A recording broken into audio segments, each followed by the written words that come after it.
Qual é bom? Meu nome é Ian Goodman e um dos insultos que eu vejo usados com mais frequência da maneira errada é hipócrita. Não é que eu tenho algo contra chamar alguém de hipócrita. Tem gente que é hipócrita, é pra ser chamado de hipócrita mesmo, é um insulto top, funciona, faz sentido. Meu problema é que muitas vezes a gente está chamando de hipocrisia um comportamento que a gente deveria estar elogiando, que é o comportamento de arrependimento, de mudança, de evolução de um ser humano. E o que eu quero dizer com isso? Bom, vamos para um exemplo. Digamos que eu tinha um amigo homofóbico. Homofóbico assim, raiz, sabe? Aquele homofóbico explícito. A pessoa era constante em falar a sua opinião e sua opinião era ridícula. E aí passa um tempo, a gente perde a amizade, porque gente assim na sua vida cansa, e eu vejo no Facebook um tempo depois foto da pessoa na parada gay. Não fazendo uma parada gay, tipo assistir Felipe Neto. Numa parada gay, numa passeata gay. Eu não sei se essa piada eu podia fazer, mas parada gay ficou engraçado na minha cabeça.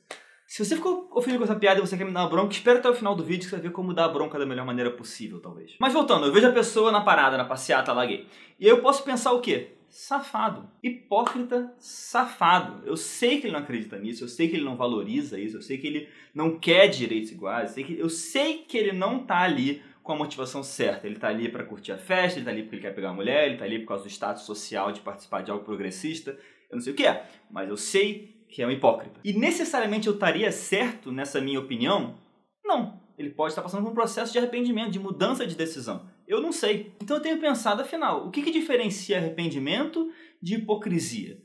Então vamos explorar um pouco o que cada um desses significa. Uma definição interessante de arrependimento vem de Thomas Watson, um puritano do século XVII que dividiu em 6 passos o arrependimento. O primeiro para ele é a visão do erro. Na verdade é ver o homem como um ser falho, um ser passível de falhar. E a pessoa se enxergar como alguém falho, passível de falhar. Essa é a base de tudo. Você tem que conseguir enxergar que você pode errar, que a gente pode errar, que pessoas erram. Sem isso, você não consegue se arrepender. A visão do ser humano, muitas vezes, é achar que a gente não é tão falível assim, sabe? A gente admite, não, eu erro, mas a gente não quer admitir caso a caso que a gente tem errado. O normal é a gente racionalizar, a gente explicar, a gente justificar. Não é comum admitir, não, eu sou passível de errar, eu erro e eu erro com frequência. E essa é verdade, a gente erra com frequência. Eu aqui com 27 anos fiz uma coleção de erros que dá pra dar inveja pra uma galera. Tem um pensador canadense chamado Jordan Peterson, que no livro dele 12 Regras para a Vida, fala da ideia de, numa conversa, você acreditar, você assumir que a outra pessoa sabe mais sobre o assunto do que você mesmo. Que é basicamente assumir que a pessoa pode estar certa e você pode estar errado em qualquer situação. A pessoa tem tanto mérito de ter chance de estar certa quanto você tem. E é fácil falar isso de forma geral, de forma genérica, mas é difícil assimilar isso pra si. Tipo, não, eu erro com frequência. Então se eu errar aqui, mano, é só mais um erro de alguém que já cometeu 5 bilhões. De boa. Envolve uma mudança de mentalidade, você não tem que defender tudo que você faz. Porque você sabe que muito do que você faz, você errou em fazer. E se não existe essa predisposição, você nunca vai se arrepender. Porque você não consegue entender que você erra e erra com frequência. E ainda nesse primeiro passo, depois de entender que você é uma pessoa falha, uma pessoa que erra, é você entender que aqui você errou. Você entender que houve uma falha aqui. Porque você sabe que é possível que tenha existido.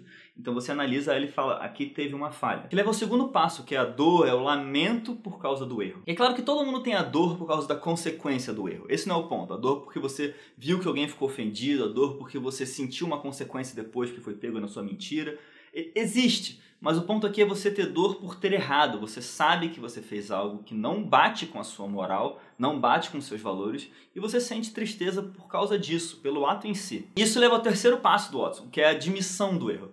Ele chama de confissão, porque ele é religioso. Mas é você admitir em voz alta, você confessar, você expor o seu erro. E é possível perceber a sinceridade aqui, porque você não está expondo a racionalização do erro, você não está expondo a motivação do erro, você não está expondo a causa do erro, você está expondo o erro, o seu erro. O foco não é distribuir culpa aqui, o foco é revelar o erro como um todo. Por causa da dor que você sentiu antes, você vai querer falar com um cônjuge, com um amigo, vai falar, putz, mano, tu não sabe a porcaria que eu fiz hoje, como eu fui burro. Olha isso. E aí, admitindo o erro todo, expondo o erro todo, leva ao próximo passo dele, que é a vergonha pelo erro. Que é bem simples de entender. Você expôs seu erro como um todo, ele está aqui aparecendo, e você sente vergonha de ter feito isso aqui.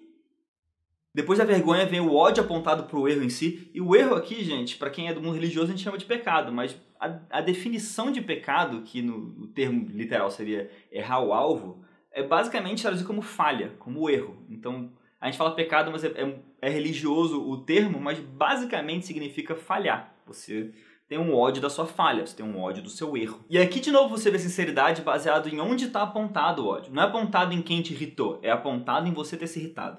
Não é apontado em quem te fechou no trânsito, é apontado em você ter insultado, cara. É apontado totalmente no erro. Eu, sinceramente, tenho muita dificuldade nessa área. Quando eu vou ter ódio do erro, eu tenho ódio de mim. O que não é certo, mas é o que eu sinto. Uma analogia que talvez ajude a entender o ódio apontado para o erro é o alcoolismo, talvez. De que a pessoa que foi alcoólatra, o alcoólico hoje em dia é o termo usado socialmente correto, PC, feliz, mas a pessoa que lutou com isso e enfrentou e está recuperado, odeia o alcoolismo. Ela não se odeia por ter sido alcoólatra, ela odeia o alcoolismo. Ela também odeia as consequências que trouxe para a vida dela, para a vida dos amados, mas ela odeia o alcoolismo. Se você começar a se comportar como alcoólatra perto dela, ela vai tentar te ajudar, porque ela odeia aquele ato. Ela não vai se permitir uma defesa do alcoolismo, sabe? Ela vai se permitir você beber, mas você defender aquilo como algo saudável, ela é incapaz, porque ela odeia aquele ato. E o sexto passo para ele é a mudança em relação ao erro, é a mudança de atitude, mudança de mentalidade, é o que a gente chama de arrependimento de verdade. É a metanoia, a transformação de mentalidade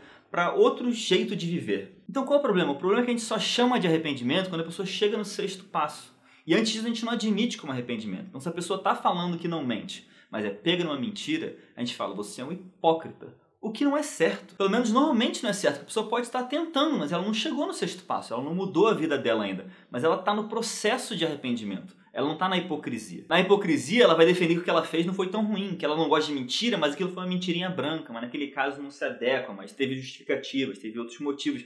Ela não está admitindo o próprio erro, ela não chegou nem no primeiro passo, ela não está vendo que ela errou. Então a definição genérica que a gente dá para a hipocrisia, que é falar para não fazer algo, mas fazer, não se adequa tão bem, porque às vezes a pessoa está nesse processo de evolução. E chamar alguém que está nesse processo de hipócrita não ajuda a pessoa a continuar a mudar. Às vezes você impede a mudança dela porque ela fica, se eu faço mesmo, não vai dar pra mim. A tendência humana já é tentar racionalizar o que você faz. Se você der mais combustível ainda para esse lado, ele ganha e a pessoa para de evoluir. Então, um dos maiores problemas de usar o termo hipócrita erroneamente é que você, em vez de ajudar a pessoa, fala, pô, mano, acho que isso que você fez não bate com aqueles seus valores, aquilo que você acredita, eu sei que você não é assim, mas isso que você tá falando tem essas consequências, é errado por causa disso. Aí, ao invés disso, fala, você é um hipócrita, a pessoa fala, vai se ferrar você, e a conversa não avança. Além disso, você encoraja a pessoa a errar escondido, ao invés de ter a chance de confrontar o que ela acredita com o que ela faz e mudar. Sabe? Porque ela não vai querer te falar, porque você vai chamar ela de hipócrita. Um bom exemplo disso é a piada que eu fiz no começo do vídeo, sem perceber que não era uma piada talvez tão boa. Mas ainda não tenho certeza. Eu poderia só tirar da edição a piada que eu fiz da parada gay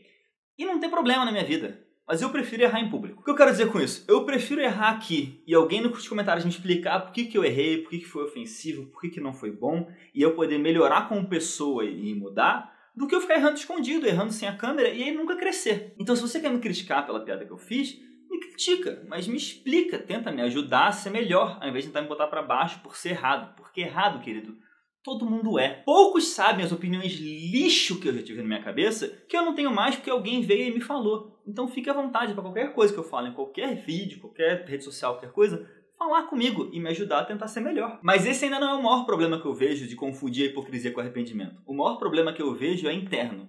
Eu já vi muita gente que tem medo e receio, na verdade, de ajudar alguém porque sabe que ainda erra com aquilo pessoalmente. Como tem medo de falar para alguém que mentira não é algo ruim, não é algo moral, mas não fala porque sabe que mente e sabe que vai ser taxado como hipócrita. Mas se você está no processo de arrependimento, você não é hipócrita. Você só está falhando. Você precisa melhorar. Você não melhora deixando de ajudar os outros. Você melhora enquanto ajuda os outros. Eu já vi muita gente, principalmente da fé cristã, que tem receio de condenar pecado, de condenar erro, de ajudar alguém a mudar, porque sabe que pessoalmente naquela área não está bem.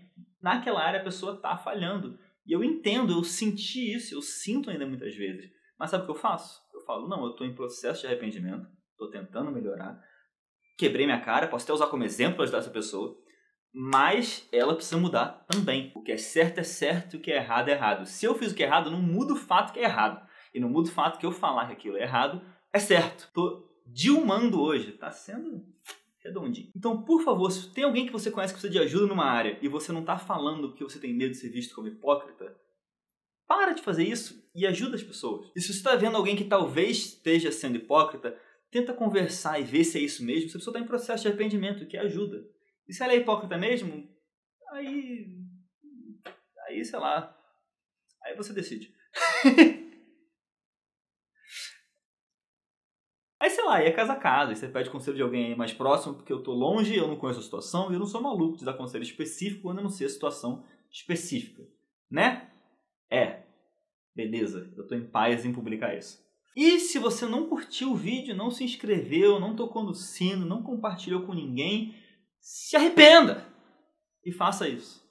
Combinado? Olha quanto vídeo eu tenho feito, cara. Eu bati recordes nunca antes vistos nesse canal. Me dá uma moral, por favor. Me segue também no Instagram, tô botando muito conteúdo lá. E a gente se fala na próxima, Bonde.